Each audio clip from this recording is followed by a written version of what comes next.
नमस्कार दोस्तों। तो पीआरडी करियर गाइडेंस के एजुकेशनल इंफॉर्मेशनल वीडियोस में एक बार फिर से आप सभी लोगों का बहुत बहुत स्वागत है। दोस्तों, जैसा कि आप जानते हैं कि पीआरडी करियर गाइडेंस एक ऐसा यूट्यूब चैनल है जहां पर आप अलग अलग करियर ऑप्शंस के बारे में डिटेल में जानकारी ले सकते हैं।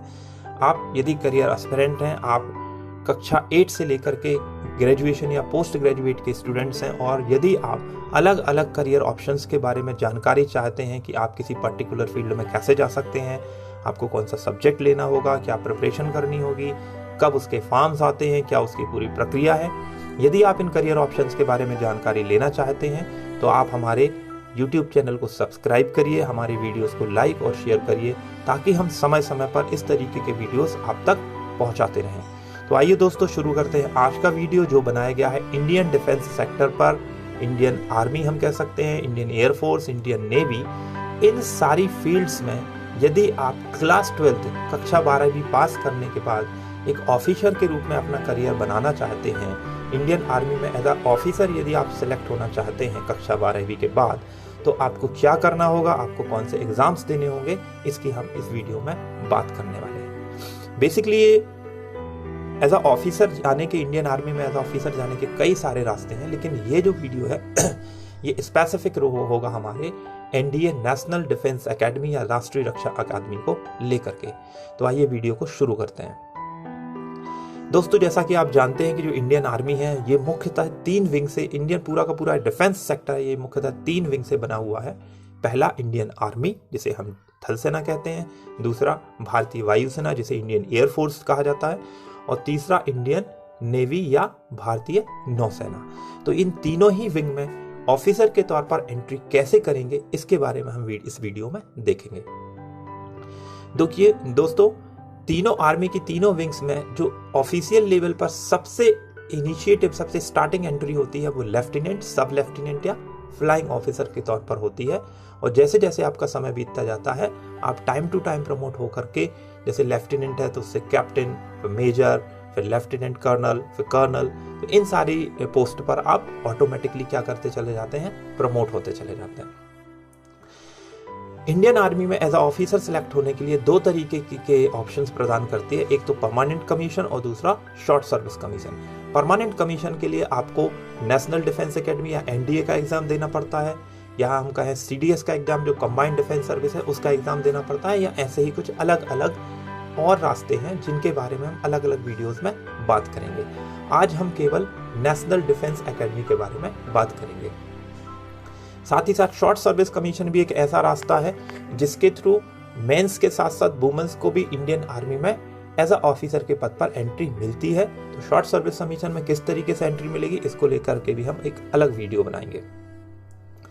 तो चलिए शुरू करते हैं। नेशनल डिफेंस एकेडमी क्या है? तो नेशनल डिफेंस एकेडमी भारत की एक रक्षा अकादमी है जो भारत की तीनों सेनाओं के लिए अधिकारी के तौर पर कैडेट्स को तैयार करती है। ये पुणे खड़गवासला में स्थित है और इसमें सिलेक्शन के लिए आपको यूपीएससी के जो एग्जाम होता है, यूपीएससी जो यूनियन पब्लिक सर्विस कमीशन है, वो एक रिटन टेस्ट कंडक्ट करता है। उस रिटन टेस्ट को सबसे पहले क्वालिफाई करना होता है। एनडीए से तैयार होने वाले जो कैडेट्स होते हैं वो 3 साल तक एनडीए में पढ़ाई करने के बाद अपने मास्टर्स डिग्री के लिए जो वायुसेना अकादमी है, जो थल सेना अकादमी है, या जो जल सेना अकादमी है, जो तीनों अलग अलग अकादमी है, वहां पर मास्टर्स डिग्री के लिए एडमिशन्स लेते हैं और इसके बाद उसी के हिसाब से उस पर्टिकुलर आर्मी में, नेवी में या फिर एयरफोर्स को ज्वाइन करते हैं। जैसा कि हम देखें कि नेशनल डिफेंस एकेडमी का जो एग्जाम होता है ये साल में 2 बार कंडक्ट होता है और हर एग्जाम के थ्रू एक स्पेसिफिक रेंज में स्टूडेंट्स का एक पूरा का पूरा बैच एनडीए के लिए सिलेक्ट होता है। मतलब एनडीए का जो सिलेक्शन है उसका एग्जाम 2 बार होता है और 2 बैच, साल में 2 बैच एनडीए में स्टार्ट होते हैं। यहाँ पर हम देख पा रहे हैं कि टोटल 400 की वैकेंसीज यहाँ पर निकाली गई है। 208 आर्मी के लिए, 42 नेवी के लिए, 120 एयरफोर्स के लिए और 30 नेवल एकेडमी के लिए। वैकेंसीज में थोड़ा बहुत चेंजेस होते रहते हैं अकॉर्डिंग टू देयर नीड्स। साल में 2 बार आपका विज्ञापन आएगा, तो हम कह सकते हैं कि 400 यहाँ पर है तो तकरीबन साल भर में 600 to 800 के बीच में वैकेंसीज आती रहती है। कैंडिडेट्स को फॉर्म भरते समय जरूरी होता है कि इन चारों को प्रायोरिटी ऑर्डर में सेट करें कि आप किसको सबसे ऊपर रखते हैं और किसको सबसे नीचे रखते हैं, so that at the time of merit list आपको अपनी चॉइस की विंग मिलने में परेशानी ना हो। पूरा का पूरा जो प्रोसीजर है, ये रिटन टेस्ट, पर्सनालिटी टेस्ट और एयरफोर्स के लिए जो बच्चे तैयारी कर रहे हैं उनके लिए एक अलग से टेस्ट देना होता है, कंप्यूटराइज्ड पायलट सिलेक्शन सिस्टम। तो इन 3 प्रोसीजर को नॉर्मली हम कहें तो मेरिट लिस्ट 2 में बनती है और तीसरे को क्वालिफाई करना जरूरी होता है आर्मी एयरफोर्स से रिलेटेड जो विंग में काम करना चाहते हैं। कैंडिडेट्स के लिए बहुत जरूरी है कि ऑनलाइन फॉर्म भरे जाते हैं, upsconline.nic.in के थ्रू फॉर्म भरे जाते हैं। फॉर्म भरने के लिए आपके पास एक आपका पर्सनल आईडी कार्ड जो गवर्नमेंट के थ्रू इशू किया हो या स्कूल का फोटो आईडी कार्ड भी चल सकता है, होना चाहिए, और उसी के बेस पर ये सारी की सारी डिटेल्स आप फॉर्म में फिल करेंगे। क्राइटेरिया की हम बात करें तो नेशनलिटी की बात करें तो आपको इंडियन नागरिक होना चाहिए। नेपाल भूटान के भी लोगों को इसमें कुछ लिमिटेड कंडीशंस के साथ अनुमति दी जाती है, तो वो आप नोटिफिकेशंस में देख सकते हैं।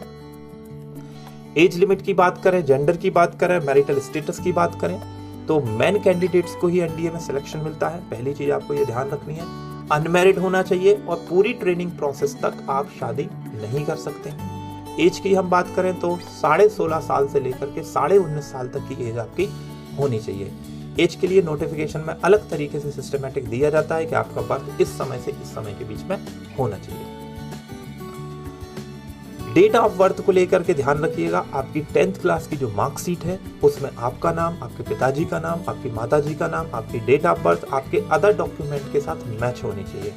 क्योंकि कई बार ऐसा होता है कि लापरवाही के कारण या गलतियों के कारण मार्कशीट में कुछ अलग डेट ऑफ बर्थ मेंशन रहती है, टीसी में कुछ अलग मेंशन रहती है, बर्थ सर्टिफिकेट में कुछ अलग रहती है, तो ये बिल्कुल भी नहीं होना चाहिए। इसके लिए आपको 10th क्लास में विशेष तौर पर ध्यान रखना होगा। फिर भी जो डेट ऑफ बर्थ है वो 10th क्लास की मार्कशीट में या फिर आपकी टीसी जो स्कूल देगा उसमें जो मेंशन है उसमें से किसी एक को माना जाएगा। तो बेहतर है कि हम इसी तरीके की डिस्प्यूट की कंडीशन ना रखें और गलतियां ना होने दें। इसके आगे चलते हैं तो कैंडिडेट्स को जानना जरूरी है कि आप जो फॉर्म भरेंगे उस फॉर्म में किसी भी तरीके की कोई भी गलती नहीं होनी चाहिए, क्योंकि कोई भी एडिशन, किसी भी चीज घटना, किसी भी जानकारी को डिलीट आप नहीं कर सकते हैं। हाँ, इतना आप जरूर कर सकते हैं कि यदि डेट है तो आप एक नया फॉर्म फिर से भर सकते हैं और जो नई आईडी होगी आपकी, जो नई आईडी होगी वो एक्सेप्टेड होगी और ये वाला फॉर्म आपका रिजेक्ट होगा। एजुकेशनल क्वालिफिकेशन की हम बात करें तो एयरफोर्स के लिए जरूरी है कि आपका 10th+2 में आपको फिजिक्स, केमिस्ट्री और मैथमेटिक्स होना बहुत जरूरी है एयरफोर्स के लिए और नेवल के लिए। लेकिन यदि इंडियन आर्मी की हम बात करें तो आपको 10+2 पैटर्न में 12th क्लास पास होना जरूरी है। कोई मैटर नहीं करता है कि आपने कौन सा सब्जेक्ट लिया हुआ है।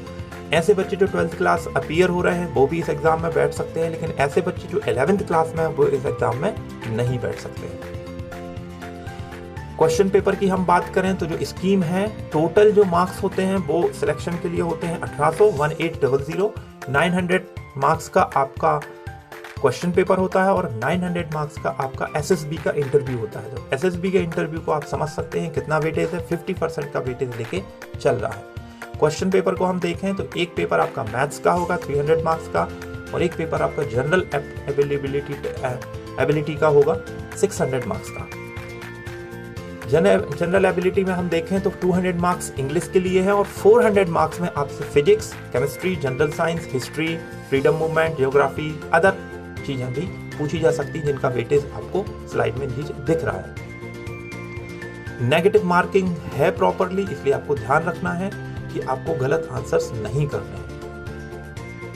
इसके बाद जब आपका रिटर्न एग्जाम कंडक्ट हो गया, कंप्लीट हो गया, आपकी मेरिट लिस्ट आ गई और यदि आपका मेरिट लिस्ट में एसएसबी इंटरव्यूज के लिए आपका नाम है तो फिर आपको आगे की जानकारी जो आपकी इंडियन आर्मी की वेबसाइट है, इंडियन नेवी की या इंडियन एयरफोर्स की वेबसाइट है, वहाँ से मिलेगी कि कहाँ पर आपके एसएसबी जो सर्विस सिलेक्शन बोर्ड्स जो होते हैं वहाँ के आपको इंटरव्यू के लिए बुलाया जाएगा। तो आपको कौन सा सेंटर मिला है ये जानकारी आपको इन साइट से मिलेगी। एसएसबी सर्विस सिलेक्शन बोर्ड का जो इंटरव्यू होता है अपने आप में बहुत ही खास होता है, बहुत इंपॉर्टेंट होता है और बेसिकली ये पूरा इंटरव्यू जो होता है ये 5 से 6 दिन चलता है। 5 दिन की पूरी प्रोसेस होती है। इसमें 2 भाग होते हैं। सबसे पहला होता है जिसे हम स्टेज 1 या स्क्रीनिंग कहते हैं। स्क्रीनिंग के थ्रू सबसे पहले जो कैंडिडेट्स बुलाए जाते हैं, कैडेट्स बुलाए जाते हैं एक स्पेसिफिक सेंटर्स पर, 200 से 250 के बीच इनका नंबर हो सकता है। इन कैडेट्स की स्क्रीनिंग करी जाती है और जनरल तौर पे, इनिशियल तौर पे इनके अंदर ऑफिसर्स स्किल को चेक करने के लिए टेस्ट लिया जाता है जिसे हम पिक्चर परसेप्शन डिस्क्रिप्शन टेस्ट कहते हैं। और इसके आधार पर जो इसमें पास हो जाते हैं उनको 4 डेज की सेकेंड स्टेज के लिए सिलेक्ट कर लिया जाता है। जो इसको क्वालिफाई नहीं होते हैं उनको वापस भेज दिया जाता है। स्टेज 2 की हम बात करें तो स्टेज 2 जो है ये 4 दिन तक चलने वाली प्रक्रिया है। इसमें आपका इंटरव्यू होता है, ग्रुप टेस्टिंग टास्क होते हैं, ऑफिसर्स टास्क होते हैं, साइकोलॉजिकल टेस्ट होते हैं, कॉन्फ्रेंस होती है और इन सबको मिला जुला करके आपकी जो मार्किंग आती है उसके तौर पर आपको फिर as a officers Indian army को सिलेक्ट करने के लिए आपका रिजल्ट यहाँ पर आता है। इस पूरे के पूरे टास्क को करने के लिए कई सारे लोग काम करते हैं। इंटरव्यू ऑफिसर अलग होता है, ग्रुप टेस्टिंग ऑफिसर अलग होता है, साइकोलॉजिस्ट अलग होता है जो आपको टेस्ट करते हैं। यदि आप एसएसबी निकाल लेते हैं, एसएसबी कंप्लीट करने के बाद आपको एक अगले टेस्ट के लिए बुलाया जाता है और वो केवल उन्हीं बच्चों के लिए होता है जो कि एयरफोर्स या फ्यूचर में नेवी के अंदर या फिर हम कह सकते हैं कि आर्मी के अंदर एज अ पायलट वो ज्वाइन करना चाहते हैं। तो इसके लिए एक टेस्ट उन्हें निकालना जरूरी होता है और उस टेस्ट को नाम दिया गया है कंप्यूटराइज्ड पायलट सिलेक्शन सिस्टम, जो एक कैडेट्स की लाइफ में केवल एक ही बार होता है। यदि आप उस बार एसएसबी निकालने में या एनडीए निकालने में, सीडीएस निकालने में असफल रह जाते हैं तो अगली बार जब आएंगे तो आपको वही स्कोर कार्ड दिखाना होगा।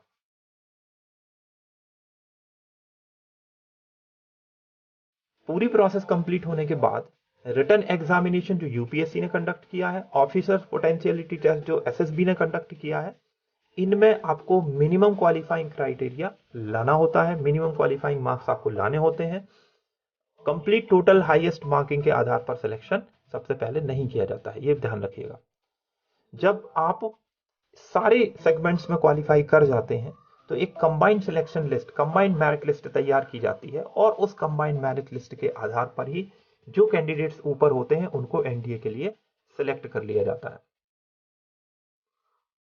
एनडीए में जाने के बाद आपको कौन सी विंग मिलेगी, आप आर्मी के लिए सिलेक्ट हुए हैं या नेवी के लिए सिलेक्ट हुए हैं, ये आपके इस पूरी प्रक्रिया के थ्रू जो मार्किंग आई है इस पर निर्भर करता है, जो और आपकी चॉइस पर निर्भर करता है।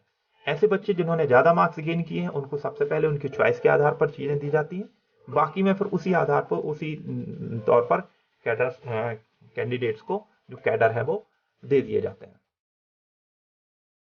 यहां पर एक चीज जरूरी है कि मेरिट लिस्ट बनने के बाद आपका एक मेडिकल फिटनेस होता है, फिटनेस टेस्ट होता है, मेडिकल होता है, और यदि आपको मेडिकल से रिलेटेड कोई प्रॉब्लम निकल के आती है तो फिर आपको एनडीए में वहां पर एंट्री नहीं मिल पाती है और वेटिंग लिस्ट से फिर वहां कैंडिडेट्स का मेडिकल करा करके उनको उठाया जाता है। तो यदि आपके अंदर कोई मेडिकल प्रॉब्लम है तो आप सबसे पहले इस लिस्ट में प्रॉपर्ली चेक कर लीजिएगा। उससे रिलेटेड यदि आपको कोई केस है, कोई हम कह सकते हैं बॉडी में को लेकर के कोई दिक्कत है, तो ऐसी कंडीशन में आप आर्मी में करियर बनाने में आपको दिक्कत आ सकती है। तो ये फिट होने के लिए अलग अलग, और ये प्रोसेस कंप्लीट करने के बाद जब आप मेडिकल बोर्ड से आप फिट घोषित हो जाते हैं तो आपका एनडीए में सिलेक्शन हो जाता है, उसके सिलेक्शन की प्रक्रिया चालू हो जाती है।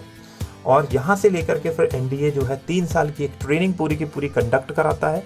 इस ट्रेनिंग के कंप्लीट होने के बाद आपको आपकी स्पेशलाइज्ड या मास्टर्स डिग्री की ट्रेनिंग के लिए इंडियन आर्मी की, इंडियन नेवी या इंडियन एयरफोर्स की जो अकादमी है वहाँ पर भेजा जाता है। वहाँ पर आप मास्टर्स की ट्रेनिंग करते हैं और मास्टर्स की ट्रेनिंग कंप्लीट होने के बाद आपको उस स्पेसिफिक सेक्टर में, चाहे वो नेवी हो, चाहे वो एयरफोर्स हो, चाहे आर्मी हो, आपको एज अ कमीशन्ड ऑफिसर के तौर पर आपको पोस्टिंग कर दी जाती है। तो ये था हमारा आज का वीडियो। यदि आपको वीडियो में इंफॉर्मेशन पसंद आई हो, यदि आपको वीडियो अच्छा लगा हो तो आप हमारे चैनल को सब्सक्राइब करिए, वीडियो को लाइक करिए, वीडियो को शेयर करिए, इसे अपने अन्य साथियों तक पहुंचाइए ताकि वो भी करियर ऑप्शंस के बारे में पूरी जानकारी ले सकें और वो भी एक बेहतरीन करियर ऑप्शन तैयार कर सकें। बहुत बहुत धन्यवाद आप सभी लोगों का।